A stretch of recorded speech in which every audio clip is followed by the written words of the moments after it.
Next ప్రోమోలో సత్య శ్రీకర్ ఇంటికి వెళ్తాడు. సత్యని అందరూ కలిసి బాగా పడతారు.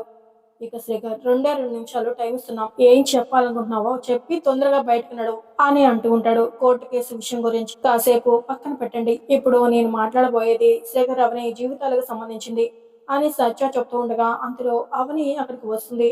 గుమ్మం దగ్గరే సత్య మాటలు వింటూ ఉంటుంది. అక్షయ శ్రీకర్ కి కలిగిన సంతానమా కాదా అని మీరు డిఎన్ఏ టెస్ట్ చేయించారు. ఆ రోజు మీ దగ్గరికి చేరిన డిఎన్ఏ రిపోర్ట్ మార్చబడింది. అలాంటి దుర్మార్గానికి పాల్పడింది వేరే ఎవరో కాదు, ఈ సత్యనే అని సత్య నిజం చెప్పడంతో శేఖర్ వాళ్ళతో పాటు అవని కూడా ఒక్కసారిగా షాక్ అయిపోతూ తన గుండె బద్దలైపోతుంది. ఇక సత్య అక్షయ అవని శేఖర్లకి కలిగిన సంతానం అని సత్య నిజం చెప్తూ ఉంటాడు. ఇక అవని చాలా కోపంతో రగిలిపోతూ సత్య అని పెద్దగా అరుస్తూ లోపలికి ఆవేశంగా వస్తూ ఉంటుంది.